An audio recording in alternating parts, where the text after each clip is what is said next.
بسم اللہ الرحمن الرحیم۔ السلام علیکم ورحمۃ اللہ وبرکاتہ۔ سرکار مدینہ، سرور قلب و سینہ، راحت معطر پسینہ، حضرت محمد مصطفیٰ صلی اللہ تعالی علیہ وآلہ وسلم کی پاک اور عظیم الشان بلند و بالا بارگاہ میں ایک بار ہدیہ درود پاک کا نذرانہ پیش فرما لیجیے۔ آج جمعہ کا دن تھا۔ بھارت کی راجدھانی دلی میں عید کی طرح چہل پہل مچی ہوئی تھی۔ گلی گلی سے علماء و مشائخ کی پالکیوں کے جلوس جامع مسجد کی طرف روانہ ہو رہے تھے۔ علم و تقدس اور طہارت و عرفان کے نورانی چہرے ستاروں کی طرح جامع مسجد کے فرش پر بکھر گئے تھے۔ لال قلعہ کے کنگورے سے پہلی توپ کے سرد ہوتے ہی زرعی پوشاک میں نقیبوں کے دستے باہر نکل آئے اور شاہی گیٹ سے جامع مسجد کے زینے تک دو رویا صف باندھ کر کھڑے ہو گئے۔ شاہانہ کروفر کے ساتھ صاحب قراں شہنشاہ ہندوستان سلطان اورنگزیب کی سواری محل سرائے خاص سے نکل چکی تھی۔ آگے آگے کلگیاں لگائے ننگی تلواریں لیے ہوئے مصاحبین کا دستہ چل رہا تھا۔ شاہی سواری جدھر سے گزرتی مبارک سلامت کی دعاؤں سے فضا گونج اٹھتی۔ جامع مسجد کے پہلے زینے پر قدم رکھتے ہی سلطان اورنگزیب کی پیشانی خم ہو گئی۔ یہ بندگی کا پہلا خراج تھا جو دربار خداوندی میں پیش کیا گیا۔ اب خطبے کی اذان ہوئی اور خطیب نے منبر پر کھڑے ہو کر خطبہ شروع کیا۔ عرفاء و عشاق کے ہجوم میں جمعہ کی نماز دوغانہ ختم ہوئی۔ سنتیں ادا کرنے کے بعد لوگ مسجد سے باہر نکلے۔ تھوڑی دیر کے بعد شور بلند ہوا کہ سلطان اورنگزیب سنتوں سے فارغ ہو کر باہر تشریف لا رہے ہیں۔ جامع مسجد کے زینوں پر ملک کے طول و عرض سے آئے ہوئے فریادی اپنی اپنی عرضیاں لیے کھڑے تھے۔ سلطان جو ہی دروازے سے باہر نکلے، مملکت کے عرائض نویس قلم داں لیے دائیں بائیں کھڑے ہو گئے۔ ایک فریادی نے آگے بڑھ کر سلطان کی خدمت میں اپنی عرضی پیش کی۔ اس پر حکم صادر ہوا۔ عرضی نویس نے قلم بند کر لیا، پھر آگے بڑھے۔ پھر عرضی پیش ہوئی، حکم صادر ہوا اور قلم بند کر لیا گیا۔ یہ سلسلہ مسجد کے آخری زینے تک چلتا رہا، یہاں تک کہ سب سے آخر میں ایک نہایت خوبصورت شہزادہ سر پر کم خواب کی دستار لپیٹے ہوئے کھڑا تھا۔ جیسے ہی سلطان اس کے قریب پہنچے، وہ اپنی عرضی لیے آگے بڑھا۔ سلطان نے جو ہی اس کی طرف نگاہ اٹھائی، بارے حیا سے اس کی پلکیں جھک گئیں۔ ایک روشن ضمیر بادشاہ کو حقیقت تک پہنچنے میں ایک لمحے کی تاخیر نہیں ہوئی۔ نقیب کو حکم دیا، اس نوجوان کو دیوان خاص میں میرے سامنے پیش کیا جائے۔ شہنشاہ کی سواری آگے بڑھی اور نقیبوں کے ہمراہ وہ نوجوان قلعہ معلیٰ کی طرف چل پڑا۔ غازی محی الدین اورنگزیب عالمگیر جیسے ہی اپنے دیوان خاص میں تخت شاہی پر فروکش ہوئے، نقیب نے اس نوجوان کو فوراً پیش کیا۔ سلطان نے اپنی نظر نیچی کرتے ہوئے حکم صادر فرمایا، دربار فوراً خالی کر دیا جائے۔ جب سارا دربار خالی ہو گیا تو سلطان نے اپنا شاہی دوشالہ نوجوان کی طرف بڑھاتے ہوئے کہا، بیٹی لو، دستار اتار کر یہ چادر اوڑھ لو۔ ایک عورت کو اجنبی مردوں کے سامنے بے نقاب نہیں رہنا چاہیے۔ یہ الفاظ سن کر نوجوان پر سکتے کی حالت طاری ہو گئی۔ پھر سلطان نے کہا، اپنی نسوانیت کا راز مت چھپاؤ، میں تمہاری فریاد ہی سننے کے لیے یہاں بیٹھا ہوں۔ اب بات ضبط سے باہر ہو گئی تھی۔ وہ پھوٹ پھوٹ کر رونے لگی، سر اور چہرے کو چادر سے چھپاتے ہوئے بڑی مشکل سے یہ الفاظ اس کے منہ سے نکل سکے، دیالو مہاراج، میں اس وقت خوشی سے پھولے نہیں سما رہی ہوں۔ جہاں پناہ نے مجھے بیٹی کہہ کر مخاطب کیا ہے، لیکن شاید آپ کو معلوم نہیں کہ میں ایک برہمن ذات کی لڑکی ہوں۔ سلطان نے جواب دیا، جب تو اور بھی تمہاری دلجوئی میرے لیے ضروری ہوگی، تاکہ یہ بات تم پر کھل جائے کہ اسلام اپنے فرما رواؤں کو کتنا فراخ دل بنا دیتا ہے، کہ جن قوموں کا وہ ذمہ لے لیتے ہیں ان کے ساتھ ان کا سلوک کتنا حیرت انگیز اور روح پرور ہوتا ہے۔ اس لیے یہ جاننے کے بعد بھی تم ایک برہمن زادی ہو، میرا جذبہ شفقت پھر بھی تمہیں بیٹی کے ساتھ ہی مخاطب کرتا ہے۔ شکنتلا یہ جواب سن کر حیرت و مسرت کے اتھاہ سمندر میں ڈوب گئی۔ سلطان کا اشارہ پا کر اب اس نے اپنی دردناک سرگزشت کو سنانا شروع کیا۔ سماعت کے دوران سلطان کا حال قابل دید تھا۔ ایک رنگ آتا تھا، ایک رنگ جاتا تھا۔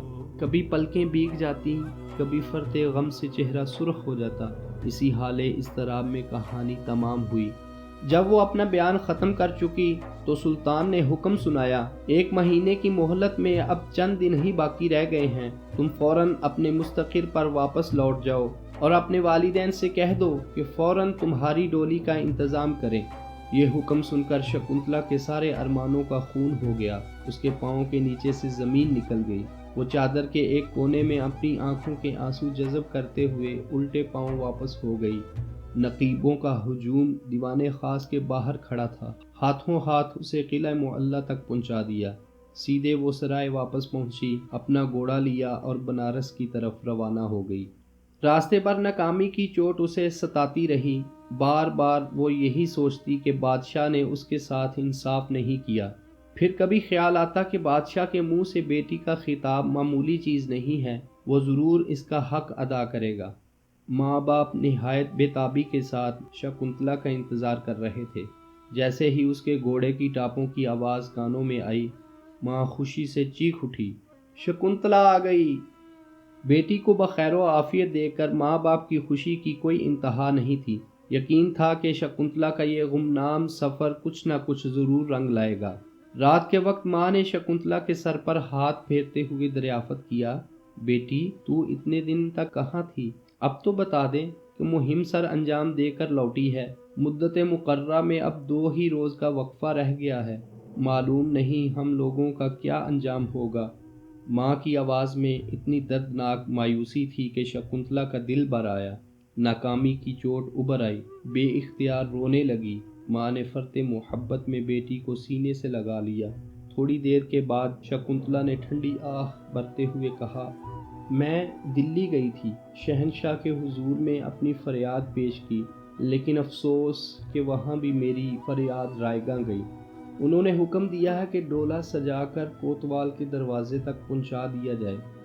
میں اس حکم کی تعمیل ضرور کروں گی، چاہے میری جان ہی کیوں نہ چلی جائے، کیونکہ شہنشاہ نے مجھے بیٹی کہا ہے۔ ایک برہمن زادی اپنے باپو کا حکم نہیں ٹال سکتی۔ شکنتلا کی یہ بات ابھی ختم بھی نہیں ہو پائی تھی کہ پھر گھر میں کوہرام مچ گیا۔ ماں باپ نے لاکھ سمجھایا مگر وہ اپنی ضد پر اڑی رہی۔ تیسرے دن سپاہیوں کی حفاظت میں شکنتلا کا ڈولہ تیار کیا گیا۔ دن دہاڑے گشی پر گشی آنے لگی۔ سارے محلے پر کوتوال کے مظالم کی ایک بھیانک دہشت طاری ہو گئی۔ بوڑھا کوتوال آج خوشی سے پھولے نہیں سما رہا تھا۔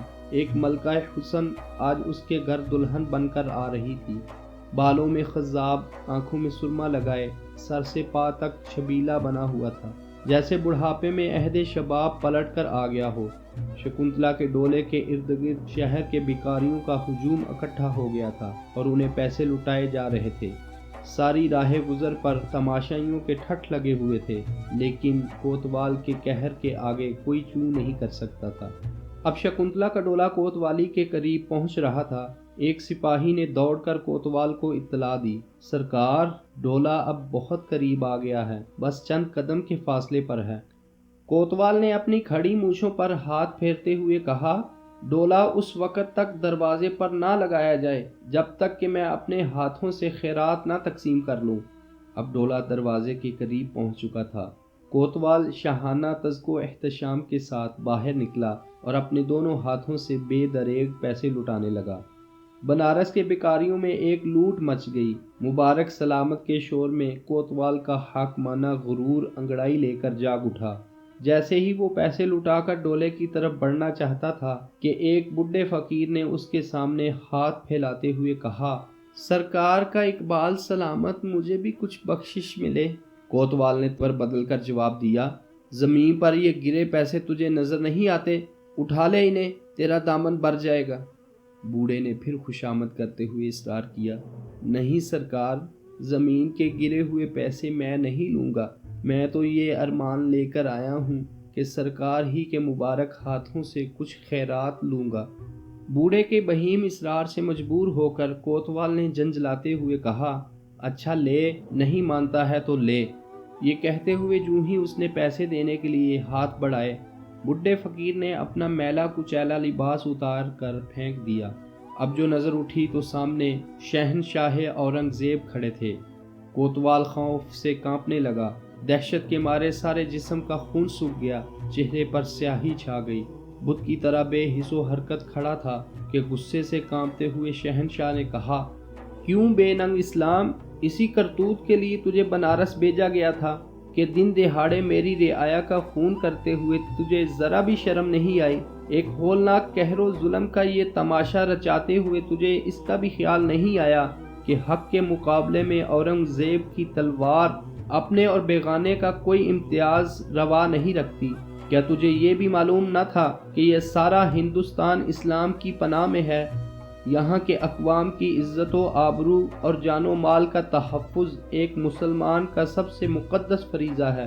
فرط غضب سے شہنشاہ اورنگزیب عالمگیر کا چہرہ سرخ ہو گیا تھا، آنکھوں سے چنگاڑی پھوٹ رہی تھی اور کوتوال کا خون سوکھتا جا رہا تھا۔ اسی درمیان دلی سے چلا ہوا فوجی دستہ بھی آ موجود ہوا۔ کوتوال کی طرف اشارہ کرتے ہوئے شہنشاہ نے سپہ سالار کو حکم دیا، اس سیاہکار کو فوراً کیفر کردار تک پہنچاؤ تاکہ دوسروں کے لیے اس کا انجام تماشائے عبرت ہو۔ اس کے دونوں پاؤں الگ الگ دو خونخوار ہاتھیوں کی ٹانگوں سے باندھ دیے جائیں اور پوری قوت کے ساتھ ہاتھیوں کو مختلف سمت دوڑایا جائے، یہاں تک کہ زمین پر اس بدبخت کے ریزے ریزے بکھر جائیں۔ شہنشاہ کے حکم کی تعمیل کے لیے فوجی دستہ فوراً حرکت میں آ گیا۔ سارا بنارس شہنشاہ اورنگزیب کے آدازائے رحم و انصاف سے گونج رہا تھا۔ شہنشاہ کی دانشوری، رعایا نوازی اور بے لاگ قوت فیصلہ پر ہر شخص مبہوت ہو کے رہ گیا تھا۔ شکنتلا کا ڈولہ فتح کی مسرتوں میں ڈولتا ہوا اپنے گھر کی طرف جا رہا تھا۔